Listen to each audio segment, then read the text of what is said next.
Example देती हूँ हज़रत उमर की और हज़रत अबू बकर सिद्दीक़ की, कि हमेशा इन दोनों का दौड़ लगी होती थी और हमेशा उमर जो है वो हार जाते थे अबू बकर से।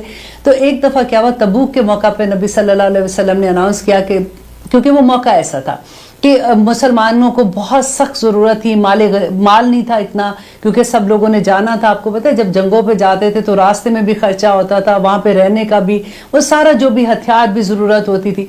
तो नबी सल्लल्लाहु अलैहि वसल्लम ने अनाउंस किया कि जो भी जैसे मदद कर सकता है वो ले आए। अब उमर अलैहिस्सलाम ने उमर रज़ी अल्लाह ताला अन्हु ने सोचा है कि यूँ करता हूँ कि आज मैं अबू बकर से सबकत ले ही जाने वाला हूँ। अब क्या होता है कि वो अपने पूरे घर का, देखिए उस ज़माने के घर भी आप देखें कैसे होते थे। हमारे तो गरीब से गरीब लोगों की पेंट्री आप देखें तो वहाँ के अमीर से अमीर शहजादों की भी वो पेंट्रियाँ नहीं होंगी, अल्हम्दुलिल्लाह।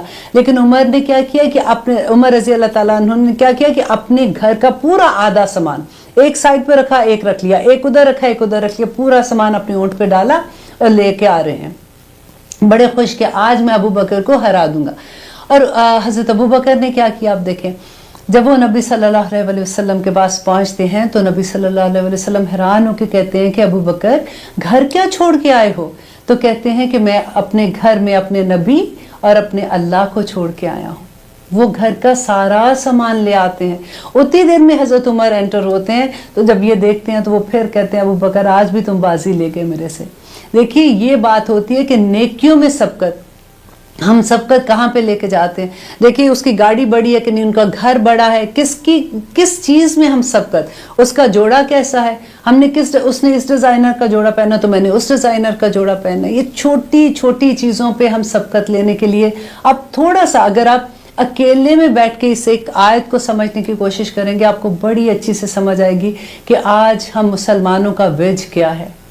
और अल्लाह सुब्हान ताला ने जो कहा है कि भागो और आगे मुकाबले में आगे बढ़ जो नेकियों में, हम मुकाबला किन चीज़ों का कर रहे हैं, हम कहाँ पहुँचना चाह रहे हैं। और अल्लाह सुब्हान ताला आगे जो कहते हैं कि आइनमा तकूनु याती बिकुमुल्लाह, कि तुम जहाँ कहीं भी होगे अल्लाह सुब्हान ताला तुमको ले आएगा। देखिए कब्र का, आप देखिए 30वें पारे की आयत थी, वइज़ा समाउन शक्कत, जब आसमान फट जाएगा, अल्लाहु अकबर, व आज़िनत ली रब्बिहा व हुक्कत, और वो अपने रब का हुक्म मान लेगा और उसका हक भी यही है कि वो हुक्म मान ले। वल अर्द मुद्दत, और जब वइज़ल अर्द मुद्दत, तो जब ज़मीन जो है वो पूरी हमवार हो जाएगी, व अलकत मा फीहा व तखल्लत, कि वो अलकत कर देगी, वो निकाल देगी बीच में से और वो खाली हो जाएगी। और फिर वो ये कहते हैं कि उसका हक भी यही है कि वो ये करे, अल्लाह का हुक्म मानेगी। और फिर आगे आयत में कहते हैं या अय्युहल इंसान, इंसान इन्नका कादिह, कि तू कदम ब कदम आगे जा रहा है, इन्नका कादिहुन कदहन व मुलाकी, कि तू आगे अल्लाह सुब्हान ताला से मिलने के लिए आगे जा रहा है। और आगे ये आयत पढ़ के देखिए, इतनी खूबसूरत सूरत है जिसमें बताया जा रहा है कि इंसान जब आगे जाएंगे अल्लाह सुब्हान ताला के सामने, तो कुछ लोगों के नामा अमाल उनके दाएं हाथ में होंगे और उनका फिर जिक्र है कि उनका क्या हाल होगा, वो खुशी से अपने घर वालों में वापस आएंगे। और कुछ के नामा अमाल अपने बाएं हाथ में होंगे और वो उस वक़्त क्या कहेंगे और अल्लाह सुब्हान ताला क्या कहते हैं। बड़ी खूबसूरत आयत है, इंशाअल्लाह जहाँ पे आएगी मैं आपको ये सूरत भी सुनाऊंगी। अब यहाँ पे हम ये देख लेते हैं कि अल्लाह सुब्हान ताला कहते हैं कि तुम जहाँ भी कहीं होगे अल्लाह ताला सब कुछ ले आएगा। इन्नल्लाह अला कुल्ली शैइन कदीर, अल्लाह सुब्हान ताला तो हर चीज़ पर कुदरत रखता है। और अगली आयत है 149 पे, वमिन हैसु, वमिन और हैसु, और जहाँ से भी खरजता, तो आप नबी सल्लल्लाहु अलैहि वसल्लम को कह रहे हैं आप निकले, फवल्ली, तो फेर ले वजह का, अपना चेहरा, शत्रल मस्जिदिल हराम, मस्जिद हराम की तरफ, व इन्नहु, बेशक वो, लिल हक को, हक है, मिन रब्बिका, तेरे रब की तरफ से। अब आप देखिए बार बार वही अल्लाह सुब्हान ताला बात लेके आ रहे हैं कि अपना चेहरा खाना काबा, अपना चेहरा मस्जिद हराम की तरफ कर लो। तो यहाँ पे भी फिर वापस वही बात करे, वमल्लाहु बिगाफिलिन अम्मा तामलून, तो अल्लाह उस चीज़ से गाफिल नहीं है जो तुम करते हो। और फिर देखिए तीसरी मर्तबा दोबारा से यही हुक्म आ गया, व मिन हैसु खरजता, और जहाँ कहीं भी खरजता आप निकले, फवल्ली, तो मोड़ ले, वजह का, अपना चेहरे को, शत्रल मस्जिदिल हराम, मस्जिद हराम की तरफ। यहाँ पे आप देखिए कि अगर आपको थोड़ा सा भी अंदाजा होगा ग्रामर का, तो यहाँ पे सिंगल एक का सीगा इस्तेमाल हुआ है कि जहां भी आप निकले, नबी सल्लल्लाहु अलैहि वसल्लम को कह रहे हैं तो वजह का, तो अपना चेहरा जो है वो मस्जिद हराम की तरफ फेर लें। और अब ये जो सेकंड हुक्म है ये देखिए, वह हैथु मा कुंतुम, अब ये देखो कुंतुम ये आ गया, फिर सबके लिए इकट्ठा हुक्म हो गया कि जहां कहीं भी हो तुम, फवल्लू तो तुम सब मोड़ लो वजूहकुम अपना चेहरा, शतरहू इसकी तरफ, ली अल्लाह ताकि यकूना हो, लिन नासी लोगों पर, लोगों के पास, अलैकुम तुम पर, हुज्जतुन हुज्जत, अल्लाह मगर, अल्लज़ीना वो लोग जो, ज़ालमू जिन्होंने जुल्म किया, मिनहुम उनमें से, फला तख्शौहुम बस ना डरो उनसे। अब हम यहाँ तक पहले करते हैं इंशाल्लाह। अब ये तीसरी दफा जो हुक्म हुआ है ये फिर देखिए वही बात है कि जहां कहीं भी तुम हो तो अपना चेहरा जो है वो मस्जिद हराम की तरफ कर लें। अब यहाँ पे एक चीज आप गौर करें कि अल्लाह सुब्हानहू व तआला ने खाना काबा का लफ्ज नहीं बोला, क्योंकि काबा का लफ्ज बोलते ना तो क्योंकि इतनी सी जगह है तो वहां पे से तो फिर बहुत मुश्किल हो जाती कि एग्जैक्टली उस डायरेक्शन पे करना। मस्जिद हराम वो पूरी डायरेक्शन जो पूरा है, अगर आप यूं नमाज पढ़ें तो थोड़े से इधर भी हो जाते हैं, तो अल्लाह सुब्हानहू व तआला ने कितनी वुसअत दे दी है। अब इसमें यह है कि नबी सल्लल्लाहु अलैहि वसल्लम जब नफल एंड सुन्नत नमाज पढ़ते थे, ये गौर से सुनने की बात है कि जब वो नफल नमाज पढ़ते थे या वो वितर पढ़ते थे तो फिर वो अपनी सवारी पे जहां भी उसका मुंह होता था वो उस तरफ पढ़ लेते थे। बाज़ हदीस में ये भी है कि अपनी सवारी इसके पहले रोक के पहले काबा मस्जिद हराम की तरफ करते थे, किबला की तरफ, एंड फिर उसके बाद वो सवारी जहां भी जाती थी वो उस तरह से मुड़ जाते थे। लेकिन फर्स्ट नमाज में नबी सल्लल्लाहु अलैहि वसल्लम ने हमेशा सवारी से उतरे, किबला रुख हुए और फिर वो नमाज पढ़ी है। जैसे आजकल हम लोग के पास यही होता है ना कि जब हम गाड़ी में जा रहे होते हैं तो हम क्या नमाज पढ़ सकते हैं कि नहीं पढ़ सकते। फर्ज नमाज में किबला रुख होना शर्त है, ठीक है। लेकिन अगर आप फॉर एग्जाम्पल आप सफ़र कर रहे हैं, आप जहाज में बैठे हुए हैं, वो जहाज आपके इख्तियार में नहीं है, वो सवारी आपके इख्तियार में नहीं है ना, तो फिर जहां भी उसका रुख होगा आप उसकी तरफ मुंह करके आप नमाज पढ़ लेंगे। फॉर एग्जाम्पल अब गाड़ी जब हम चला रहे हैं वो तो हमारे इख्तियार में है ना, हम गाड़ी रोक सकते हैं, तो फिर हमें किबला रुख होके नमाज पढ़ने का हुक्म है। लेकिन आप अगर सुन्नत नफल या आप वितर पढ़ते हैं तो वो आप किसी भी डायरेक्शन में जब पे गाड़ी चल रही है आप उस तरह से वो अदा कर सकते हैं इंशाल्लाह। तो आगे इसके बाद अल्लाह सुब्हानहू व तआला कह रहे हैं कि वजूहकुम शतर ली अल्लाह, इसलिए कि यकूना हो लिन्नासी, इसलिए कि ना हो लोगों के लिए, अलैकुम तुम पर, हुज्जतुन कोई हुज्जत, इल्लल्लज़ीना ज़ालमू मगर वो लोग जो जालिम हैं। देखिए अल्लाह सुब्हानहू व तआला कह रहे हैं जो जालिम लोग हैं ना, जो तुम्हें अब बातें कर रहे हैं, जो तुम्हें तंग कर रहे हैं, तकलीफ दे रहे हैं, या वो कोई भी हुज्जतें बयान कर रहे हैं, तुम उनकी परवाह ना करो, तुम अपना जो तुम्हें हुक्म मिला है तुम वो करते रहो। फला तख्शौहुम वख्शौनी, ये इतना खूबसूरत लफ्ज़ है, इसको अंडरलाइन कर लें कि ना डरो, तख्शौहुम उनसे, बख्शौनी बस मुझे से डरो। और वो क्यों डरो मुझसे, और उसका इनाम अल्लाह सुब्हानहू व तआला क्या देंगे, वाली उतिम्मा ताकि मैं पूरा कर दूं, नेमती अपनी नेमत, अलैकुम तुम पर, वाला अल्लाकुम ताकि तुम तहतदून हदायत पा जाओ। हमने क्या मांगी थी दुआ, याद है आपको, अल्हम्दुलिल्लाह रब्बिल आलमीन इहदिनस सिरातल मुस्तकीम। देखिए अल्लाह सुब्हानहू व तआला ये उसका जवाब दे रहे हैं यहाँ पे कि अल्लाह सुब्हानहू व तआला कह रहे हैं सिर्फ मुझसे डरो। देखो अगर तुमने किबला चेंज किया है, अब वो तुम्हें बातें कर रहे हैं, तुम्हें ताने दे रहे हैं, तुम उनसे ना डरो, तुम मुझी से डरो ताकि मैं नेमतें वो पूरी कर दूं। हमारा डर, देखिए एक डर तो एक ही लफ्ज़ है ना, एक इंसान से डर है, एक अल्लाह सुब्हानहू व तआला से डर है। इंसान का डर इंसान के अंदर क्या पैदा करता है, खौफ पैदा कर देता है, एक डिप्रेशन पैदा करता है। हम खौफ के मारे करते हैं ना, किसी के डर के मारे करते हैं, देखिए मेरे हस्बैंड को ये पसंद नहीं है इसलिए मैं ये नहीं करूंगी। हम अल्लाह सुब्हानहू व तआला की नाफरमानियां इतनी आराम से इसलिए कर देते हैं कि हमें खौफ होता है, हमें डर होता है कि वो नाराज ना हो जाए। देखिए मैं मेहंदियों पे इसलिए ये सारा कुछ कर रही हूँ ताकि मेरे फैमिली को ये पसंद नहीं है कि मैं ऐसे ना करूँ तो मुझे करना पड़ेगा। डरते हैं ना, हम बच्चों से डरते हैं, हम अपने खामन से डरते हैं, हम तो हर एक से। और मज़े की बात है कि उन्हीं पे डरते हैं जिस पे हमारा दिल भी चाहता है, और बहाना भी हो जाता है ना कि मैं इस वजह से ये कर रही हूँ क्योंकि उनको ये पसंद है। या अल्लाह सुब्हानहू व तआला, देखिए उन्होंने तो, अल्लाह सुब्हानहू व तआला ने हमें पैदा किया, वो बड़े अच्छे से जानता है हमें, वो अंदर से जानते हैं कि इंसान तू क्या चीज़ है, کب آ کے ہم اتنا بڑے بڑے بہانے لگا کے دوسرے کا کر دیتے ہیں. لیکن چلے اگر ہم بہانے نہ بھی لگائیں تو پھر بھی اجازت نہیں ہے ڈرنے کی. اللہ سبحانہ تعالیٰ کہہ رہے ہیں وَخْشَوْنِی، بس مجھے سے ڈرو، کیونکہ جب ہم اللہ سبحانہ تعالیٰ سے ڈریں گے نا تو پھر عنایات ہوں گی ہم پہ. اللہ سے ڈرنے سے یہ ہوگا کہ دیکھو اگر ہم یہ ڈریں گے کہ اگر ہم نے کسی کے بارے میں چغلی لگائی تو اللہ سبحانہ تعالیٰ ناراض ہو جائیں گے، تو ڈر کے مارے ہم وہ نہیں کریں گے. پھر اگر ہم کوئی بھی فار ایگزامپل ہم کوئی ایسی بات کرتے ہیں جس سے ہمیں یہ ڈر ہوگا کہ کسی کا دل توڑنے کی بات ہے، کسی کی ہیلپ نہ کرنے کی بات ہے، کسی کو تانا دینے کی بات ہے، کوئی بھی بات آپ لے لیں، جب ہم وہ نہیں کریں گے، ہم اللہ سے ڈر کے نہیں کریں گے نا، تو اس میں تو خیر ہی خیر آ جائے گی. دونوں ہی چیز ڈر کے ہیں، لیکن دیکھیں کتنا فرق ہے. آج اگر آپ ایک لائن بنا لیں اور دونوں ڈر لکھ کے، ایک انسان سے ڈر اور اللہ سے ڈر، آپ اگر یہ دونوں چیزیں لکھ کے کریں گے تو آپ کو احساس ہوگا کہ کتنی خوبصورت بات اللہ سبحانہ تعالیٰ نے کہی ہے کہ وہ ایک سجدہ جسے تو گراز سمجھتا ہے 1000 سجدوں سے دیتا ہے تجھ کو نجات. تو اللہ کرے کہ ہم صرف اللہ سے ڈرنے والے ہو جائیں، اور وہ بھی اس لیے کہ اللہ سبحانہ تعالیٰ نے پھر کہا کہ وہ اپنی نعمتیں تم پر پوری کر دے گا. اللہ اکبر، تاکہ تم ہدایت پا جاؤ. کما، اب ہم کریں آیت نمبر 151. کما، جس طرح ارسلنا، بھیجا ہم نے، فیکم، تم میں، رسولن. اب دیکھیں یہ وہی آیت ہے، آپ کو یاد ہے جو ہم نے پہلے اس بارے میں پڑھا تھا کہ ابراہیم علیہ السلام جب خانہ کعبہ کی تعمیر کر رہے تھے اپنے بیٹے کے ساتھ مل کے، اسحاق علیہ السلام کے ساتھ نہیں، اپنے بیٹے اسماعیل علیہ السلام کے ساتھ. دیکھیں میں اتنی ہسٹری پڑھ پڑھ کے دونوں مکس ہو جاتے ہیں. کبھی نام تو اسماعیل علیہ السلام کے ساتھ دعا کر رہے تھے نا، وَبَس فِيهِمْ رُسُولًا، بالکل وہی آیت یہاں پہ واپس آتی ہے.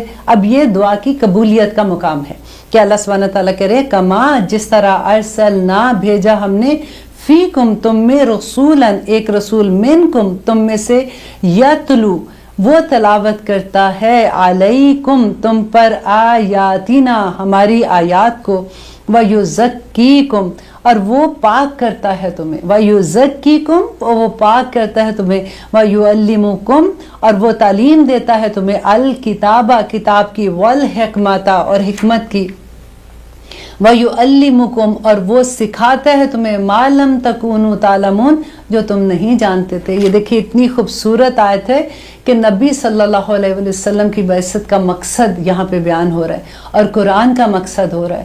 دیکھیے وہ کیا کہتے تھے کہ وہ کیا کریں گے، تلاوت کریں گے. سب سے پہلے تو تلاوت اسی طرح سے ہے نا کہ اللہ سبحانہ تعالیٰ جیسے نبی صلی اللہ علیہ وسلم پہ وحی کرتے تھے تو وہ صحابہ کو بتاتے تھے، ان کو وہ حکم سکھا رہے تھے. اور اس کے بعد آیات نا وَيُزَكِّيهِمْ، وَيُزَكِّيهِمْ، اتنا خوبصورت لفظ ہے کیونکہ جو قرآن پڑھنے والے ہیں نا ان کا تزکیہ ہونا شروع ہو جاتا ہے. اب آپ دیکھیں کہ ہم نے وہ پڑھا تھا صبغات اللہ سبحانہ تعالیٰ کا رنگ چڑھا لو. اس میں نے آپ کو یہ کہا تھا کہ اللہ کا رنگ چڑھانا تو آسان ہے، پھر بھی ہم کہتے ہیں کہ چلو ہم نے یہ بھی کر لیا. ہمارے سے غلطی کیا ہوتی ہے کہ ہم پہلے رنگ نہیں اتارتے، کیونکہ یہ وہ رنگ نہیں ہے جو قدرتی رنگ ہے، یہ وہ رنگ ہے جس کو ہم نے چڑھانا ہے. اسی لیے اللہ سبحانہ تعالیٰ نے صبغہ کا لفظ استعمال کیا ہے. اور یہاں پہ جو یہ لفظ ہے وَيُزَكِّيهِمْ، کہ وہ پاک کرتا ہے. ایک ایک گناہ، ایک ایک جو اندر خوف ہوتے ہیں لوگوں کے، ایک ایک اللہ تعالیٰ کی نافرمانیاں وہ پاک کرتا جاتا ہے، ایک ایک چیز ہٹاتا جاتا ہے راستے سے اور انسان کو پاک صاف کر دیتا ہے. وَيُعَلِّمُكُمْ، اور وہ تعلیم دیتا ہے، وہ سکھاتا ہے، وہ سکھاتا ہے ماں جو لم نہیں تکونو، تھے تم سب، تعلمون، جانتے، کہ جو تم نہیں جانتے تھے وہ سکھاتا ہے تمہیں. قرآن کا یہ معجزہ ہے. حضرت عمر کہا کرتے تھے کہ اے عمر تو کیا تھا، تو ایک بکریاں چرانے والا انسان تھا. ایک عورت کی بکریاں چراتے تھے اور مٹھی بھر کھجوریں آخر میں ان کو اجرت کے طور پہ ملتی تھی. اور آج عمر تیرا کیا مقام ہے. آپ دیکھیے کہ جب یہ اسلام آیا تھا مکہ میں تو بدو تھے وہاں کے لوگ، اور کس طرح سے اس قرآن نے ان کو کس کس مقام پہ پہنچا دیا کہ وہ صحابہ بن گئے، وہ کامیاب ترین انسان دنیا کے ہو گئے. آج تک ان کی مثال بنتی ہے. اور آگے اللہ سبحانہ تعالیٰ کہہ رہے ہیں، یہ بہت خوبصورت آیت ہے، آیت نمبر 152، فَاذْكُرُونِی، پس ذکر کرو میرا. یہ امر کا صیغہ ہے، اس میں کہتے ہیں کہ اللہ سبحانہ تعالیٰ ایک حکم دے رہے ہیں، جیسے فَاذْكُرُونِی، تو یاد کرو مجھے، اذکرکم، میں تمہیں یاد کروں گا. اتنا خوبصورت، یہ لکھ کے اپنے فریج پہ لگا دے بڑا بڑا تھا کہ بھولے نہیں.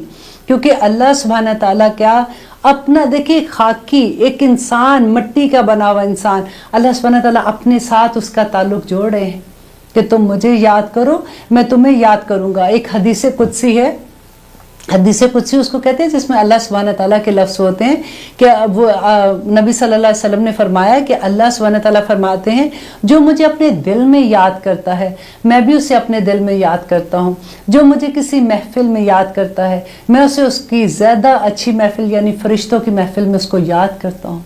देखिए सुभान अल्लाह, अल्लाह सुब्हाना ताला हमें याद कर रहे हैं। अब देखिए इस वक्त हम क्या कर रहे हैं, हम फ़ज़्कुरूनी कर रहे हैं ना, अल्लाह अकबर, फ़ज़्कुरूनी अज़्कुरुकुम, कि मैं तुम्हें याद करूँगा। तो इस वक्त अल्लाह सुब्हाना ताला हमें याद कर रहे हैं। जो दुआएं दिल में है मांग लीजिए। देखिए अल्लाह सुब्हाना ताला कहते हैं दुनिया में कुछ फरिश्ते सिर्फ इसलिए अल्लाह सुब्हाना ताला ने भेजे हैं जो ऐसी महफिलें ढूंढते हैं जहाँ पे अल्लाह सुब्हाना ताला की बात होती है, जहाँ पे अल्लाह ताला का कलाम बयान किया जाता है, जहाँ पे हदीस बयान की जा रही होती है, तो वहाँ पे वो फरिश्ते आके सारे जमा हो जाते हैं और वो कितार दर कितार आसमान दुनिया तक चले जाते हैं और वो जो लोग वहाँ पे उस महफिल में होते हैं उनके लिए मग़फ़िरत की दुआएं करते हैं। फ़ज़्कुरूनी अज़्कुरुकुम। अल्लाह सुब्हाना ताला ने कोई छोटा मुकाम नहीं रखा। मोमिन का मुकाम देखिए अल्लाह सुब्हाना ताला कहते हैं कि जो आलिम है ना, जो स्टूडेंट हैं और जो पढ़ा रहे हैं, अल्लाह का इल्म है ना दोनों तरफ, अगर वो उनको मौत आ जाती है उसी दौरान में तो वो शहादत का दर्जा पा जाते हैं। अल्लाह की याद से गफलत क्या होती है कि कुफर के दर्जे पे ले जाती है। अब आगे देखिए अल्लाह सुब्हाना ताला कह रहे हैं वशकुरू ली, अब मेरा शुक्र अदा करो, वला और ना तकफुरून, और तुम सब मेरी नाशुक्री ना करो। शुक्र क्या है? शुक्र के देखिए 3 दर्जे हैं।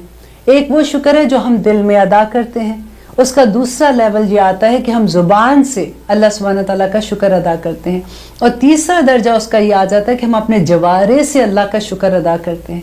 जवारे क्या है? जैसे हमारे हाथ है, हमारे पाँव हैं, आंखें हैं, कान हैं, हम जो अल्लाह सुब्हाना ताला जवारे हैं हमारे, उनके साथ अल्लाह का शुक्र अदा करना।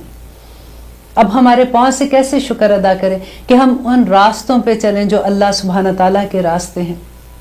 आँख से कैसे शुक्र अदा करें कि हम वो चीज़ें ना देखें जो अल्लाह ताला ने मना की हैं।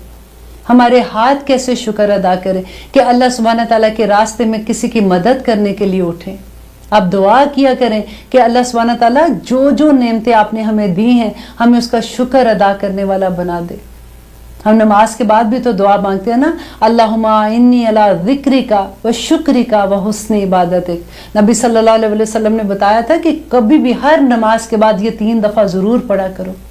अल्लाह सुब्हाना ताला हमें शुक्र करने वाला बना दे, क्योंकि आगे वो कह रहे हैं वला तकफुरून, और तुम ना शुक्री ना करो, ये काफिरों के दर्जे, कुफर के दर्जे में आ जाता है। और अगली आयत में अल्लाह सुब्हाना ताला कह रहे हैं या अय्युहल्लज़ीना, ए लोगो, आमनु, जो ईमान लाए हो। देखिए कितनी खूबसूरत बात है, आमनु, ये आपको और मुझे अल्लाह सुब्हाना ताला कह रहे हैं। जहाँ भी आमनु का लफ्ज़ आता है आगे ऊपर अपना नाम छोटा सा लिख लिया करें, क्योंकि ये पुकार अल्लाह सुब्हाना ताला की सिर्फ मुसलमान के लिए है जो ईमान लेके आए हैं। इस्ताईनु, तुम सब मदद तलब करो, बिस सब्री, सब्र से, वस्सलात, और नमाज के साथ। इन्नल्लाह, बेशक अल्लाह, माअस साबिरीन, अल्लाह सुब्हाना ताला सब्र करने वालों के साथ है। कितनी खूबसूरत बात है ये कि अल्लाह सुब्हाना ताला कह रहे हैं कि जो लोग मदद तलब करते हैं अल्लाह सुब्हाना ताला से सब्र के साथ और नमाज के साथ, अल्लाह उनके साथ हो जाता है। अब सब्र का देखिए क्या सब्र हमने करना है। हमारे पास सब्र का, हम सोचते हैं कि अगर किसी पे अल्लाह ना करे किसी के घर में कोई फौत हो गया तो उस वक़्त उसने सब्र किया तो अल्लाह, वो सब्र की बात होती है कि अल्लाह सुब्हाना ताला ने उसका कहा है कि उस वक़्त सब्र करो।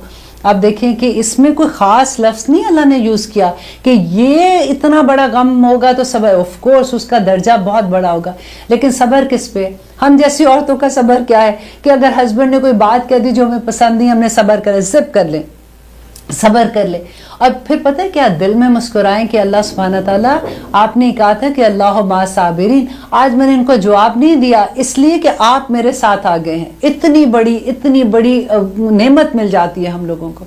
देखिए हम बच्चों पे सब्र करते हैं, कई दफ़ा बच्चे हमें कोई ऐसी बात कह देते हैं, सब्र कर लिया करें। کبھی یہ ہوتا ہے کہ نئی نئی شادی ہوتی ہے، سسرال میں جاتے ہیں، کئی لوگ رشتوں کی سمجھ ابھی نہیں آ رہی ہوتی، نئے نئے ہوتے ہیں، صبر کریں. کبھی بہنوں سے ایسی بات ہو جاتی ہے، کبھی دوستوں سے بات ہو جاتی ہے. صبر ہر زندگی کے ہر معاملے میں آپ دیکھیں. سب سے بڑی بات ہے، دیکھیں اگر آپ دوسرے لیول پہ لے کے جاتے ہیں تو نماز میں اللہ سبحانہ تعالیٰ 5 وقت دن میں اللہ سبحانہ تعالیٰ صبر کی پریکٹس کراتے ہیں. کئی دفعہ ایسا ہوتا ہے کہ آپ کسی ایسے کام میں مصروف ہے کہ آپ کا دل نہیں چاہ رہا اٹھنے کو، لیکن نماز کا وقت آگے آپ اٹھ کے کھڑے ہو جاتے ہیں کہ نہیں مجھے اب نماز پڑھنی ہے. آپ وہ چھوڑتے ہیں، آپ اس پہ صبر کرتے ہیں نا. روزہ کیا ہے؟ پورے کا پورا صبر ہے. حج کیا ہے؟ پورے کا پورا صبر ہے. زکوٰۃ کیا ہے؟ پورے کا پورا صبر ہے. کہ آپ اپنے مال پہ صبر کرتے ہیں نا، وہ مال آپ کا ہے. اب وہ بڑا لگتا ہے کہ میرے پاس اتنے پیسے جمع ہیں، اب ان میں سے مال میں سے زکوٰۃ دینی ہے، تو وہ صبر ہی ہے. صبر کو جب آپ پہچانیں گے تو آپ کو اتنا مزہ آئے گا کہ اللہ مع الصابرین، کہ اللہ میرے ساتھ ہے. دیکھیں جب دعا کرتے ہیں نا، کبھی آپ کو ایسا لگا ہو کہ یہ میری دعا جو ہے یہ پوری نہیں ہو رہی، میں بڑے دن سے دعا مانگ رہی ہوں، تو یہ ایک طریقہ کر کے دیکھیں. سب سے پہلے نمبر 1 کہ تھوڑا سا صدقہ، وٹ ایور جو بھی آپ کا دل چاہتا ہے، $1 2 $5 وٹ ایور جو بھی ہے، پہلے آپ صدقہ دے دیں. پھر اس کے بعد کسی چیز پہ صبر کریں. کہ کوئی ایک سچویشن ایسی ہے کہ آپ ایک دم سے اس پہ کہتے ہیں کہ نہیں میں نے اس پہ کوئی بات نہیں، ریئیکشن نہیں دینا میں نے کوئی بھی، اور میں نے اللہ سبحانہ تعالیٰ کے احکامات کے مطابق انہوں نے جو کہا ہے کہ اللہم صابرین، اللہ اب میرے ساتھ ہے، ہاتھ اٹھا لیں. یا رب العالمین آپ نے ہی کہا ہے کہ صبر کرنے والوں کے ساتھ اللہ آ جاتا ہے. یا رب العالمین میری یہ دعا قبول کر لیں. اللہ آپ تو میرے پاس ہیں اس وقت، اللہ تو ویسے ہی سب کے پاس ہے، لیکن دیکھیں اس خاص مقام پہ ہر جگہ کی ایک خاص وقت ہوتی ہے، ایک خاص حیثیت ہوتی ہے. تو اس مقام پہ جب آپ دعا مانگیں گے تو اللہ کیوں نہیں سنیں گے. مجھے اتنی خوبصورت یہ بات لگتی ہے نا کہ اللہ مع الصابرین. دیکھیے کہ اب مکہ کا ٹائم یاد کیجیے، کس طرح سے لوگوں نے صبر کیا تھا. ہمارے پاس تو کوئی ایسی بات بھی نہیں ہوتی ہے. ہم تو دیکھیں خام خواہی چیزوں پہ اللہ کی رحمت کے اندر ہیں ہم لوگ سارے کے سارے. میں کہتی ہوں جس کو صحت مل گئی اس سے بڑی نعمت کیا ہے، الحمدللہ. جس کو اللہ سبحانہ تعالیٰ نے یہ رشتے دے دیے سارے کے سارے، اولاد دے دی، اس کو سارا کچھ ہی مل گیا بیسیکلی. ہمیں اپنی نعمتوں کی قدر نہیں ہوتی ہے، ہمیں اللہ سبحانہ تعالیٰ قدردان بنا دے. اور آگے دیکھیے اللہ سبحانہ تعالیٰ کہہ رہے ہیں کہ ولا اور نہ تقولو. اب آیت نمبر 154 ہم لوگ کر رہے ہیں کہ ولا اور نہ تقولو تم سب کہو لیمن ان کے بارے میں یقتلو جو قتل کیے گئے فی سبیل اللہ اللہ کے راہ میں امواتن مردہ نہ کہو. دیکھیں یہ والی آیت جو ہے نا، کیونکہ اس وقت کیا ہوا تھا کہ یہ مکہ میں نے بتایا تھا نا آپ کو کہ مدینہ میں سورۃ بقرہ نازل ہوئی تھی. تو اب کیا ہوا تھا کہ مدینہ میں آتے ہی اتنی جنگیں، سب سے پہلے بدر آ گئی، پھر احد آ گئی، پھر خندق آ گئی. ایک سے بعد نبی صلی اللہ علیہ وسلم ایک جنگ سے فارغ ہوتے تھے تو دوسری جنگ کا وقت آ جاتا تھا، پھر کوئی حملہ ہوتا تھا، پھر وہ جنگ کے لیے بھاگتے تھے. تو اب لوگوں کا یہ سوال تھا کہ یہ جو لوگ شہید ہو رہے ہیں، جنگوں میں جا رہے ہیں، تو ان کے بارے میں یہ کس جگہ پہ ہیں، یہ کیا کر رہے ہیں. تو اس کے بارے میں اللہ سبحانہ تعالیٰ یہ آیت لے کے آتے ہیں کہ نہ کہو ان لوگوں کو جو قتل کیے جاتے ہیں اللہ کے راستے میں، امواتن مردہ، بلکہ احیاء وہ زندہ ہیں، ولیکن لا تشعرون لیکن تم شعور نہیں رکھتے ہو. یہ خاص طور پہ یہ جو ولیکن لا تشعرون ہے نا، اس کو آپ انڈر لائن کر لیں. ہم اتنی باتیں بناتے ہیں اپنے پاس سے، اچھا وہ تو قبر میں زندہ ہوں گے، وہ تو ہمیں جواب دے رہے ہوں گے، وہ یہ کر رہے ہوں گے. اللہ سبحانہ تعالیٰ نے کہہ دیا کہ نہ، تم بالکل اس کا شعور نہیں رکھتے ہو، بس ان کو مردہ نہ کہو. کیونکہ جو اللہ کی راہ میں شہید ہو جاتا ہے نا، اس کا تو یہ کہ سیدھا جنتوں میں پہنچ جاتے ہیں. ایک بڑی خوبصورت اس کے بارے میں ایک حدیث تھی کہ نبی صلی اللہ علیہ وسلم نے کہا کہ جو شہید ہو جاتے ہیں نا، وہ ایک پرندے کے دل کے اندر ان کی روح ہوتی ہے، اور وہ جنتوں میں بھاگتے پھرتے ہیں، کبھی ایک درخت، کبھی دوسری درخت، کبھی ادھر کبھی ادھر. اور رات کو اللہ سبحانہ تعالیٰ کے عرش کے نیچے جو قندیلیں ہوتی ہیں نا، ان کے نیچے جا کے جمع ہو جاتے ہیں. سبحان اللہ. اور وہاں جا کے سو جاتے ہیں، اور پھر صبح اٹھتے ہیں اور وہ پھر جنتوں کی سیر کرتے ہیں. اور سیم چیز نبی صلی اللہ علیہ وسلم نے مومن کے لیے کہی تھی. یہ آیت بھی مجھے بہت ڈراتی ہے، کیونکہ والا نبلونکم وا اور لا بلا شبہ یقیناً नबलुवन्नकुम, हम ज़रूर आजमाएंगे तुम्हें, बिशैइन, किसी चीज़ से, मिनल खौफे, खौफ से, वल जुए, और भूख से, व नक्सुम मिनल अम्वाल, और माल के नुकसान से, वल अनफुस, और जानों से, व थमरात, और फलों में से कमी से, औलाद भी इसमें से आ सकती है, व बशर साबिरीन, और सब्र करने वालों को खुशखबरी दे दीजिए। ये देखिए अल्लाह सुब्हानहू तआला ने हमें इस दुनिया में क्यों भेजा है, इसलिए कि वो ये आजमाए कि हम में से एहसन अमल कौन सा करते हैं। सूरत मुल्क में हम पढ़ते हैं ना रोज़, और देखिए यहाँ पे वही आयत है कि मैं ज़रूर आजमाऊंगा तुम्हें। लेकिन ये जो चीज़ है ना, बेशैइन, ये इतनी खूबसूरत बात है कि इससे इतना हौसला मिल जाता है कि कुछ, सारे के सारे से नहीं आजमाऊंगा, कुछ इसमें से चीज़ें, मिनल खौफ, खौफ से। इसकी एक तफसीर ये भी है कि खौफ जो है वो अल्लाह का डर है, जो है वो भूख की बात है, तो वो रोज़ों की भूख है। नक्सुम मिनल अम्वाल जो है वो ज़कात देने की अदायगी में है। वल अनफुस, बीमारियाँ इंसानों को जो होती हैं, वह समरात और औलाद है। वो बशर साबिरीन, और सब्र वालों के लिए। लेकिन अगर इसको उस तरह से आप देखें कि अल्लाह सुब्हानहू तआला ने जो एक हमें इस आयत से एक अमूमी सा एक मकसद नज़र आता है कि अल्लाह ताला हमें खौफ से भी आजमाएंगे, अल्लाह ताला हमें भूख से भी आजमाएंगे, कभी हमारे मालों में नुकसान होगा उससे आजमाएंगे, कभी अल्लाह ना करे हमारी जानों में नुकसान होता है, कभी बीमारियां भी आ जाती हैं, कभी ऐसा सिचुएशन हो जाती है कि हमारे लव वंस हमसे, हमारे पास से चले जाते हैं। असमरात, औलाद है कि उससे भी आजमाइश आएगी। तो लेकिन अल्लाह सुब्हानहू तआला क्या कह रहे हैं, वो बशर साबिरीन, कि खुशखबरी दे दो सब्र करने वालों के लिए। सब्र वालों के लिए क्या खुशखबरी है, ये कि अल्लाह मा साबिरीन, कि अल्लाह उनके साथ है। देखिए अल्लाह सुब्हानहू तआला ये नहीं चाहते आपको तकलीफ देना, ये थोड़ी सी बेशैइन, ये बड़ी खुशखबरी है इस आयत में। मेरे लिए कम से कम बहुत बड़ी खुशखबरी थी कि अल्लाह अकबर जब मैं पढ़ी थी तो मैं बहुत डरती थी कि या अल्लाह ना करे इनमें से कोई आजमाइश मेरे पे आए। लेकिन जब बेशैइन पढ़ा था तो अल्लाह पे इतनी मोहब्बत आई जिसकी खैर नहीं, कि अल्लाह सुब्हानहू तआला से देखिए फिर पिछली आयत याद करें कि जो शुक्र है, अगर कहते हैं कि अगर पहले से ही अल्लाह की नेमतों का शुक्र अदा कर दो, वो नेमतें अल्लाह सुब्हानहू तआला नहीं लेंगे तुमसे। हम भूल जाते हैं ना उसका शुक्र अदा करना। जब आप देखिए आपने किसी को कोई तोहफा दिया हो और वो उसकी कदर ही ना करे तो आपको कैसा लगेगा। बिल्कुल वही बात है कि अल्लाह जब अपनी नेमतें अता करते हैं, आप उसकी कदर ना करेंगे, वो वापस ले लेते हैं। बस कोशिश करें कि नेमतें मिलने से, नेमतें छिनने से पहले उसके लिए शुक्र अदा कर लें। और शुक्र का सजदा होता है, आपको पता है, बहुत से लोगों को देखिए, जब मैंने पढ़ा था मुझे भी ऑनेस्टली नहीं पता था, मैं शुक्र के नफल पढ़ा करती थी। लेकिन जब ये पढ़ा था तो पता चला कि शुक्र के सजदा होता है, उसके नफल तौबा के नफल हैं, या वैसे आप जैसे नफल पढ़ते हो। आपको जैसे बैठे बैठे आप सोफे पे फॉर एग्जाम्पल बैठे, आपको एकदम से लगता है कि या अल्लाह तेरा शुक्र तूने मुझे आंखें दी, तेरा शुक्र तूने मुझे हाथ दिए, तेरा शुक्र कोई भी चीज़ आपके अराउंड जो भी अल्लाह की नेमतों में से, मुझे औलाद दी, या अल्लाह तेरा शुक्र मुझे ये नेमत दी, वहीं सर झुका दी इस तरह से, या अल्लाह तेरा शुक्र, सजदा ये ऐसे, या अल्लाह तेरा शुक्र है, शुक्र अल्हम्दुलिल्लाह, शुक्र। हर नमाज मैंने आदत बना ली है, वही मैं आपको भी शेयर करूँगी कि हर नमाज के बाद ना, जैसे फ़र्ज नमाज पूरी होती है फिर सजदे में जाके शुक्र अल्हम्दुलिल्लाह, नफल पढ़े फिर शुक्र अल्हम्दुलिल्लाह के सजदे अलग से कर लिया करें, वो तो मौका होता है, उसी हालत में भी हम होते हैं। तो यहाँ पे अल्लाह सुब्हानहू तआला कहते हैं कि जो मैं तुम्हें ज़रूर आजमाऊंगा इन चीज़ों से, व बशरी साबिरीन, और जिस वक़्त ये आजमाइश आएगी जो उन पे सब्र करेंगे उनको खुशखबरी दे दो कि अल्लाह मा साबिरीन, अल्लज़ीना, वो लोग जो इज़ा, जब, आसाबत हम, जब पहुँचती है उन्हें, मुसीबत, कोई मुसीबत, क़ालू, तो वो सब कहते हैं, इन्ना, बेशक हम, लिल्लाही, अल्लाह ही के लिए हैं, व इन्ना, और बेशक हम, इलैही, उसी की तरफ, राजिऊन, हमें सबको लौट कर जाना है। देखिए ये तो सबको पता है ना, हमें जब भी कोई ऐसी बात होती है, जब हमें ये लगता है कि ये जो सेंटेंस है ना, जब कोई फौत होता है तभी हम पढ़ते हैं इन्ना लिल्लाहि व इन्ना इलैहि राजिऊन।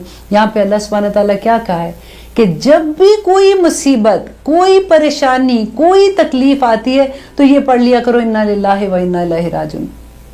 एक यहाँ पे बहुत खूबसूरत बात मैं आपको बताती हूँ कि उम्मे सलमा थी, नबी सल्लल्लाहु अलैहि वसल्लम की वाइफ है ना, تو ان کا جو اگر پہلے مکہ کے دور میں ان کا اگر آپ حالات زندگی پڑھیں اتنی خوبصورت ہے. ام سلمہ کہتی ہیں کہ جتنا اسلام لانے کے بعد جتنی تکلیفیں میں نے سہیں اتنی تکلیفیں کسی نے نہیں سہی ہوں گی. دیکھیں جب باری آگے کہ چلے جی اب مکہ سے ہجرت کرنے کا وقت آ گیا. آپ کو پتہ ہے ہجرت کرنا کتنا مشکل کہ پورا خاندان ادھر اتنے پیدا ہوتے جس جگہ پہ تھے, اب وہاں سے ہجرت کرنے کا حکم آ گیا ہے. اور حکم بھی اس لیے آ گیا تھا کہ ابو طالب کی جب وفات ہوئی تھی تو اس کے بعد وہاں پہ سردار کون بن گئے تھے؟ آپ کو پتہ ہے ابو لہب بنے تھے, ان کے چھوٹے بھائی تھے نا. اس وقت قبائلی سسٹم ہوتا تھا تو وہاں پہ مسلمان جو تھے, کیونکہ ابو طالب کی وجہ سے مسلمانوں کو وہاں پہ رہنے کا اختیار اس لحاظ سے تھا کہ اس کے انڈر ہوتے تھے کہ ان کو کوئی تنگ نہیں کرے گا, کیونکہ نبی صلی اللہ علیہ وسلم کے چچا بھی تھے. لیکن ابو لہب ان کے اگینسٹ تھے, اس لیے اس وقت وہاں پہ مسلمانوں کو اتنا تنگ کیا جا رہا تھا جس کی حد نہیں کہ مسلمانوں کو ویسے بھی ہجرت کرنی پڑی وہاں سے. تو ام سلمہ کہتی ہیں کہ جب ہجرت کا وقت آیا تو ابو سلمہ ان کے بیٹے کا نام ہے. اس زمانے میں اسی طرح سے ام سلمہ, سلمہ کی ماں, ابو سلمہ کا باپ جو تھا. تو انہوں نے کیا کیا کہ اونٹ پہ اپنا سارا سامان رکھا اور ہجرت کے لیے تیار ہوئے. اتنی دیر میں کیا ہوا کہ ام سلمہ جو ہیں ان کے قبیلے کے لوگ آ گئے, کیونکہ تنگ تو کرنا ہوتا تھا, ہر ایک کا تنگ کرنے کا بھی ڈیفرنٹ انداز ہوتا تھا. تو تنگ کرنے کے لیے ان کے قبیلے کے لوگوں نے کہا کہ یہ تو ہمارے قبیلے کی عورت ہے, ہم نے اس کو یہاں سے نہیں جانے دینا, اور ان کو روک لیا. اتنے میں کیا ہوا کہ ابو سلمہ کے قبیلے کے لوگ آ گئے اور انہوں نے کہا کہ اگر تم, کیونکہ ماں تھی نا ان کے ساتھ, انہوں نے چھوٹا سا بچہ اپنے سینے کے ساتھ لگایا ہوا ہے, تو وہ ان کو گھسیٹے کہ نہیں اس کو ہم نہیں جانے دیں گے, کیونکہ اونٹ کے اوپر سامان رکھا ہوا ہے, وہ بیٹھنے والے ہیں. تو آگے قبیلے کے لوگ, مکہ تھا بھی کتنا چھوٹا سا تو مکہ تھا. اتنی دیر میں ابو سلمہ کی فیملی کے وہاں کے قبیلے کے لوگ آ کے انہوں نے کہا کہ نہیں, یہ بچہ جو سلمہ جو ان کا بیٹا تھا یہ تو ہماری نسل سے ہے, ہم اس کو نہیں جانے دیں گے. وہ کہتے کہ کھینچا تانی ایسے کہ ام سلمہ کہتی ہے کہ مجھے یہ لگا کہ میرے بچے کے دونوں ہاتھ نکل جائیں گے. تو رو کے ایک دم سے چیخ کے انہوں نے کہا کہ نہیں تم اس کو لے لو, میں اس کو نہیں کچھ کہہ رہی ہوں, تم رکھ لو تاکہ میرے بچے کی جان زندہ رہ جائے. تو کہتے ابو سلمہ اکیلے تنہا ہجرت کر کے بیٹے کو قبیلے والے لے گئے ابو سلمہ کی, اور ام سلمہ کے قبیلے والے ان کو لے گئے. وہ کہتی ہے کہ میں 1 سال تک ایوری ڈے نکلتی تھی اور صحرا میں جا کے مدینہ کی طرف منہ کر کے بیٹھ جاتی تھی اور روتی تھی ان کو یاد کر کے ابو سلمہ کو, کہ کب وہ وقت آئے گا کہ وہ ان کو اتنی اجازت ملے گی کہ وہ واپس آئیں گے, کیونکہ آنا بھی آسان نہیں تھا. واپس کس کی پناہ میں آتے, وہاں پہ پناہ لینی پڑتی تھی نا, وہ نہیں مل رہی ہوتی تھی. تو کہ 1 سال کے بعد جب یہ فیملی واپس اکٹھی ہوتی ہے, تو یہ ام سلمہ کی بات میں آپ کو بتا رہی ہوں کہ ان کے ہسبینڈ ایک دفعہ نبی صلی اللہ علیہ وسلم کے پاس سے واپس آئے, اب یہ مدینہ میں ہیں. واپس آ کے انہوں نے کہا کہ آج میں نے بہت خوبصورت بات سنی ہے کہ نبی صلی اللہ علیہ وسلم نے کہا ہے کہ جب بھی کوئی مصیبت آتی ہے تو انا للہ و انا الیہ راجعون پڑھتے ہیں, اور اگر اس کے بعد اگر یہ آپ پڑھ لیتے ہو کہ اللہم اجرنی فی مصیبتی واخلف لی خیر منہا, اگر آپ یہ دعا پڑھ لیتے ہو تو اللہ سبحانہ تعالیٰ جو مصیبت آپ پہ, جو مصیبت یہی ہوئی نا کہ جو آپ کو نعمت تھی وہ آپ کی چھن گئی یا جو چیز چلی گئی آپ سے, تو اللہ سبحانہ تعالیٰ اس سے بہتر چیز آپ کو دے دیتے ہیں, اس سے بہتر چیز دے دیتے ہیں. تو ام سلمہ کہتی ہے میں بڑی خوش ہوئی اور میں نے بھی یہ یاد کر لیا کہ اللہم اجرنی فی مصیباتی واخلف لی خیر منہا, تو یہ میں نے رٹا مار کے یاد کر لیا اس کو اچھے سے. اور ایک وقت وہ آیا, کہتی ہیں کہ جو ان کے ہسبینڈ ہیں ان کی وفات ہو گئی. کہتے میں نے انا للہ و انا الیہ راجعون پڑھا, اور پھر کیونکہ ان کو یاد تھی انہوں نے یہ آیت پڑھی, تو کہتی ہے کہ میں نے دل میں سوچا کہ مجھے اتنی محبت ہے اپنے خامن سے اور اتنے اچھے یہ انسان ہے, مجھے اس سے بہتر اور کیا چیز ملے گی. تو کہتے ہیں جب ان کی عدت ختم ہوتی ہے تو نبی صلی اللہ علیہ وسلم ان کے گھر جاتے ہیں اور اپنا رشتہ پیش کرتے ہیں. اور پھر اتنی خوبصورت بات ہے کہ کس طرح سے ام سلمہ ان کو کہتی ہیں کہ دیکھیں مجھے اعتراض تو نہیں ہے, لیکن میں زبان کی تھوڑی سی تیز ہوں, ٹھیک ہے, نمبر 1. نمبر 2 انہوں نے کہا کہ میری عمر تھوڑی زیادہ ہے, اور نمبر 3 انہوں نے کہا کہ میں بچوں والی ہوں. تو میں میں نہیں چاہتی کہ میں کوئی آپ سے ایسی غصے میں آپ سے کوئی جھگڑا کر لوں یا کوئی بات کر دوں تو اللہ سبحانہ تعالیٰ تو ڈیفینیٹلی آپ تو رسول ہیں تو مجھے اس کا بھی گناہ ملے گا. تو نبی صلی اللہ علیہ وسلم مسکرائے, انہوں نے کہا میں دعا کروں گا اللہ سبحانہ تعالیٰ سے اور اللہ تعالیٰ تمہیں نرمی دے دے گا. اور دوسری بات پہ انہوں نے کہا کہ بھئی میری بھی عمر اب اتنی بڑی ہے کہ تمہاری عمر سے فرق نہیں پڑتا. اور تیسری بات یہ ہے کہ تمہارے جو بچے ہیں وہ میرے بھی بچے ہیں. تو ام سلمہ نے کہا کہ اب مجھے کوئی اعتراض نہیں ہے اگر آپ کو یہ ساری چیزیں منظور ہیں. تو اس طرح سے نبی صلی اللہ علیہ وسلم کی جو وائف ہیں ام سلمہ, ان کی سٹوری میں آپ کو جو بتا رہی تھی کہ کس طرح سے یہ دعا جو ہے یہ آپ بھی یاد کر لیں. اتنی خوبصورت دعا ہے. کوئی مشکل زندگی میں آتی ہے نا, جیسے فار ایگزامپل کاروبار ہے, کاروبار میں پرابلم ہو رہی ہے, پھر آپ یہ دعا پڑھ لیں, انشاءاللہ اللہ سبحانہ تعالیٰ اس سے بھی بہتر اجر آپ کو دے گا, اس سے بہتر آپ کو روزی دے گا. اگر خدا نہ خواستہ کوئی کسی قسم کی مشکل آ رہی ہے, یہ دعا پڑھ لیں. اتنا خوبصورت ہے اس دعا کو. میں نے جب یاد کیا تھا تو مجھے تو اتنی عادت ہو گئی تھی کہ میں جہاں بھی دیکھتی تھی نا کہ کوئی ایسی چیز ہے, فار ایگزامپل کہتے کہ اگر چوٹ بھی جاتے جاتے ایک دم سے ایسے لگتا ہے کہ کبھی چوٹ لگتی ہے تو پھر میں فوراً یہ پڑھ لیتی تھی, اتنی عادت پڑ گئی تھی. تو یہ آپ بھی پڑھا کریں, یہ بہت خوبصورت دعا ہے. اللہ سبحانہ تعالیٰ ہم سب کو ایسی دعائیں پڑھنے کی, دیکھیں یہ اللہ تعالیٰ کی طرف سے ہمیں بڑے خوبصورت تحفے ہیں جو اللہ کی دعائیں ہیں. جو قرآن کی دعائیں ہیں نا وہ ساری ربنا سے سٹارٹ ہوتی ہیں. یہ وہ دعائیں ہیں جو نبیوں نے مانگی تھی, یہ وہ دعائیں ہیں جو اللہ سبحانہ تعالیٰ نے نبیوں کو سکھائی تھی. ہم نبی صلی اللہ علیہ وسلم نے ہمیں کون سی دعا سکھائی تھی, آپ کو یاد ہے؟ ربنا آتنا فی الدنیا حسنۃ وفی الآخرۃ حسنۃ وقنا